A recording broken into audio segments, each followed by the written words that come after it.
It has just happened. King Charles has issued a fierce and unexpected warning to Keir Starmer, and the entire Labour leadership is now on edge. This isn't royal ceremony or tradition talking, this is the King drawing a line in the sand. Behind, closed doors, beyond the cameras and media rehearsals, a hidden agenda is being exposed. Britain is standing on the edge of a quiet political betrayal, and the monarch himself has decided it's time to speak. Because what's unfolding isn't just concerning, it's dangerous. A storm is brewing, and the first cracks in the dam have started to show. For months, quiet whispers echoed through Westminster, rumours of renewed ties, secret deals, and subtle legal rewrites that would pull the UK back into Brussels' orbit. But now, what was once dismissed as speculation is materialising before our very eyes. Keir Starmer's plan, once shrouded in soft language and vague intentions, has begun to reveal its true form. It's not cooperation. It's not diplomacy. It's a well-coordinated operation to reverse the Brexit legacy, and the King has had enough. According to senior royal insiders, King Charles has expressed deep concern about the speed and secrecy of Labour's engagements with the European Union. This isn't mere curiosity from the Crown, it's an active alarm. Because even though the monarch traditionally steers clear of politics, this isn't a political matter anymore. It's constitutional. It's national. It's a threat to the very principles the people voted for in 2016, and to the sovereignty that was so hard fought in the years that followed. Behind the scenes, Starmer has been quietly preparing for a dramatic shift. Recent diplomatic meetings with EU leaders, including untelevised sessions with French and German officials, have sent chills through Downing Street insiders. A senior Conservative MP, speaking on condition of anonymity, called it a shadow re-entry plan. But what truly lit the fuse was a classified report reviewed by royal advisers last week, a document outlining proposed alignment with EU food and environmental regulations, renewed migration schemes, and arbitration under the European Court of Justice. This report was not supposed to reach Buckingham Palace, but once it did, the reaction was swift. For King Charles, the issue was not just policy, it was betrayal.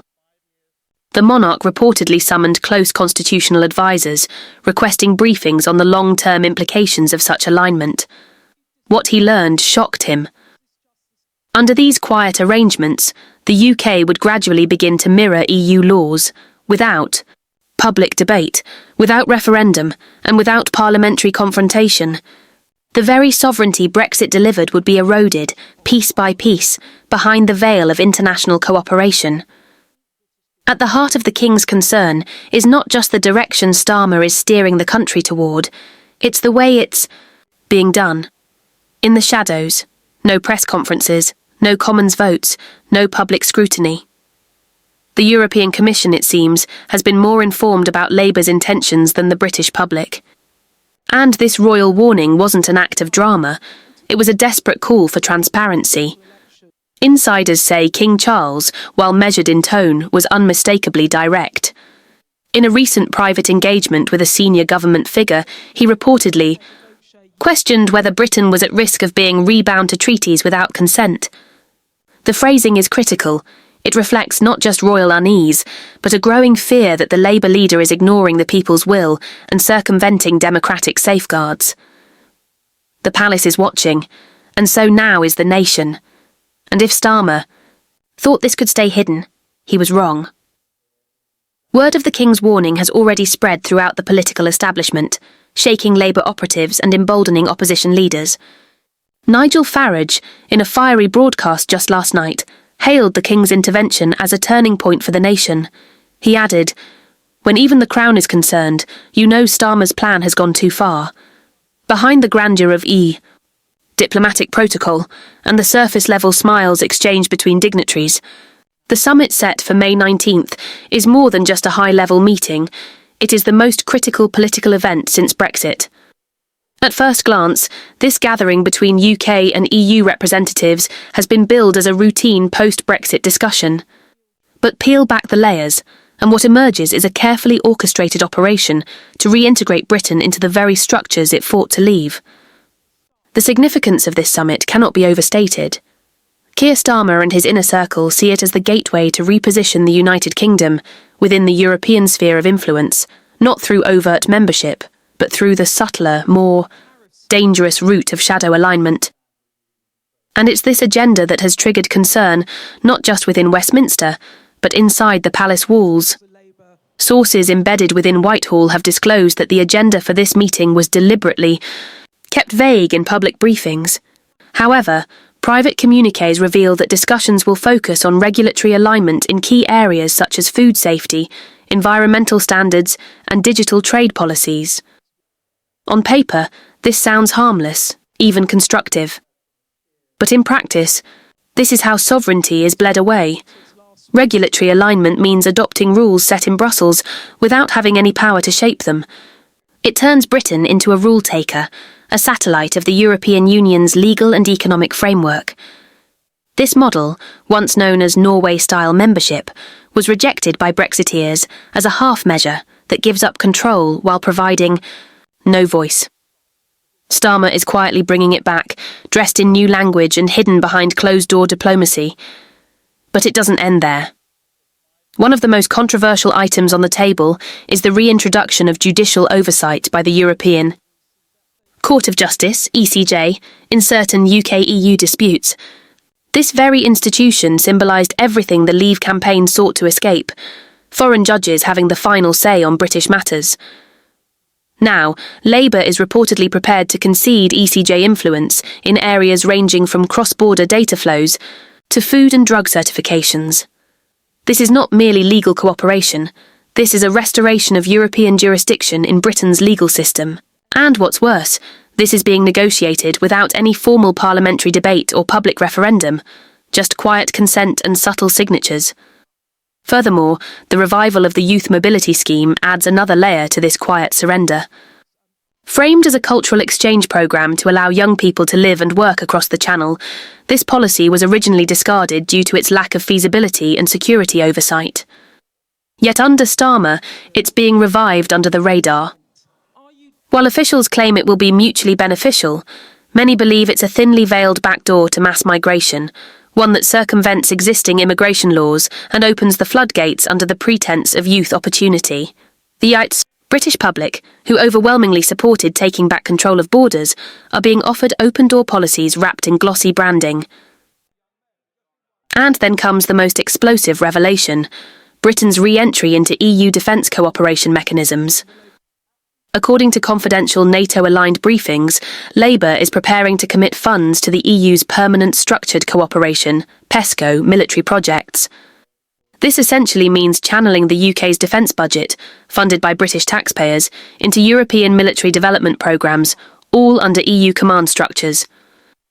Critics argue this undermines NATO, jeopardises UK military independence, and sets the stage for deeper entanglement with EU defence ambitions. And once Britain is financially invested in these initiatives, disentangling from them becomes nearly impossible. Starmer isn't just dabbling in diplomacy, he is binding the UK to foreign powers under legally and financially entrenched agreements. The European Union has seized this moment with enthusiasm. French officials have reportedly demanded renewed access to UK fishing waters as part of the broader trust restoration process. Brussels is also pushing for energy integration deals that would allow the EU to influence UK carbon pricing and energy exports. In other words, this summit is not about building partnership, it's about reclaiming leverage. European negotiators see a weakened, distracted Britain and a willing Prime Minister, and they're wasting no time in drawing up wish lists. Meanwhile, the British media has offered little scrutiny. Legacy outlets frame the summit as a new era of cooperation, conveniently omitting the deeper implications. Only a handful of voices in the political opposition and alternative press have begun to raise the alarm. Reform UK has sounded the loudest warning, with Nigel Farage declaring that May 19th will be remembered as the day the betrayal was formalised. His words echo those of many who now fear that Starmer's administration is preparing to reverse Brexit, not by vote, but by stealth. King Charles, fully briefed on the nature of the summit, has reportedly conveyed his views in private to key constitutional advisers and senior figures within the armed forces. His concern, Palace aides say, lies not only in the content of these backdoor agreements, but in the precedent they set. If a government can commit the UK to sweeping legal, military and economic obligations without Parliament's full consent, or, worse, without informing the public, then the country's democratic framework is at risk. What happens at the May 19th summit will shape the future of Britain's autonomy, perhaps more than any election could. The British people deserve transparency. They deserve the truth. But what they are getting is a parade of press releases, a fog of ambiguity, and a growing sense that something is being taken from them, again. The return to Brussels isn't happening with fanfare. It's happening silently, strategically, and purposefully. And, unless the public wakes up before the ink dries, the price of inaction may be the loss of the very sovereignty they once voted to reclaim. As the countdown to the May 19th summit intensifies, an unsettling picture is emerging of how the Labour leadership, under Keir Starmer, has been orchestrating a quiet betrayal of Brexit through a web of shadow agreements, legal loopholes, and procedural manipulation. While the media spotlights fluff pieces about economic optimism and restored relations with Europe, behind closed doors, a different story is unfolding, one of deception, strategic obfuscation, and an intentional effort to bypass both Parliament and the British people. At the heart of this unfolding drama lies a critical constitutional concern: transparency. The British political system, built upon centuries of democratic evolution, is being quietly undermined by a government that now appears more accountable to Brussels than to Westminster. Starmer's strategy is surgical, relying on ministerial prerogatives, secondary legislation, and non-binding memorandums of understanding to ink agreements that mirror EU membership responsibilities without triggering the need for parliamentary votes or public referendums. These deals are written in technical jargon, buried in lengthy appendices, and shielded from public oversight. To the untrained eye, they appear mundane, but to those paying attention, they represent the most significant erosion of sovereignty since Britain joined the European Economic Community in 1973.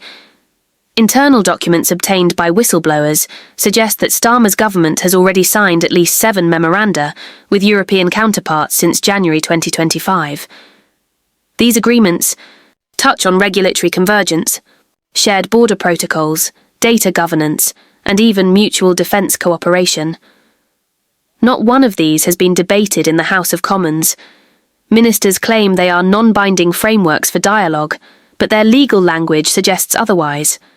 They commit Britain to adopting EU standards in multiple areas: health regulations, emissions targets, and banking compliance, under the guise of cooperation. And more worryingly, they open the door to future binding treaties without requiring fresh legislative scrutiny. Perhaps the most egregious of these is the so-called Pan-European Digital Integrity Accord. On the surface, it appears to be a cyber defence pact designed to protect member states from digital threats. But the fine print reveals a darker truth. UK citizens' digital data may soon be subject to monitoring standards set by the European Data Protection Board. While Starmer's team promotes this as a security measure, critics warn it allows Brussels to dictate UK data policy, including online censorship mechanisms, digital surveillance tools, and platform compliance regulations. Such provisions would give unelected EU technocrats influence over what content British citizens can access online, striking at the heart of free speech and digital autonomy. Equally alarming is the reintroduction of harmonisation benchmarks in energy and climate policy. Labour ministers are reportedly drafting a set of green alignment goals that would mirror the EU's Green Deal, including strict carbon trading quotas, agricultural subsidies, and emissions penalties. While environmental stewardship is a shared global goal, this move would effectively reinsert Britain into a regulatory structure it explicitly voted to escape. Worse still, farmers and manufacturers, already crippled by domestic inflation, would face compliance costs they can't afford, while EU-based competitors gain advantages through cross-border exemptions. Many within Labour's own ranks are uneasy. Several backbench MPs have raised internal alarms about the sheer scale and secrecy of Starmer's EU overtures. Some have expressed frustration that they are being kept in the dark, with policy decisions being made in informal sessions between senior ministers and European envoys. The parliament they serve, once considered the heart of democratic decision-making, is now sidelined in favour of diplomatic handshakes and classified briefings. Yet Starmer presses on, unshaken by criticism, emboldened by a media that continues to cover for him. This is where the monarchy quietly re-enters the fray. Palace insiders confirm that King Charles, despite constitutional restrictions, has become deeply disturbed by what he views as the executive's unilateral overreach. The king has reportedly asked for weekly briefings from senior constitutional advisers regarding the legality of Labour's shadow diplomacy. While he is bound not to interfere directly in politics, Charles retains the right to be consulted, to encourage, and to warn. Those three royal rights, enshrined in convention, have rarely carried more weight than now. With trust in political institutions declining and voter outrage building beneath the surface, the king's private concern is becoming a constitutional alarm bell. Meanwhile, Reform UK and a growing number of independent MPs are preparing to challenge Labour's actions. In court, a legal coalition is being formed to question whether some of the memoranda signed by Starmer's administration qualify as de facto treaties, which would necessitate parliamentary approval under the Constitutional Reform and Governance Act. If such legal arguments gain traction, Starmer could be forced into a showdown with both the courts and the electorate. It would be a moment of reckoning, not just for his leadership, but for the very legitimacy of the government's current direction. Public sentiment is beginning to shift as the truth filters through alternative media, political forums, and local activist groups. The quiet anger that simmered during lockdowns, economic stagnation, and immigration chaos is now finding focus. It is being directed not at foreign powers, but at domestic betrayal. Union flags once waved in pride are now held in protest. Phrases like stealth rejoin and sovereignty subversion are becoming common among ordinary voters. Starmer may have hoped to outmaneuver the public with legalese and elite endorsement, but the people are watching, and they are not fooled. If you believe the British people deserve transparency, sovereignty, and a government that respects democracy, now is the time to act. Share this video far and wide to expose the truth about what's really happening behind closed doors. Make your voice heard by writing to your MP, demanding answers, and holding them accountable. Join the national conversation using hashtags like #TalkDefendBrexit, Stop the Betrayal, and Uphold Democracy. And if you haven't already, subscribe to this channel for more breaking updates and fearless reporting the mainstream media won't touch. Together, we can protect the future of our country before it's too late.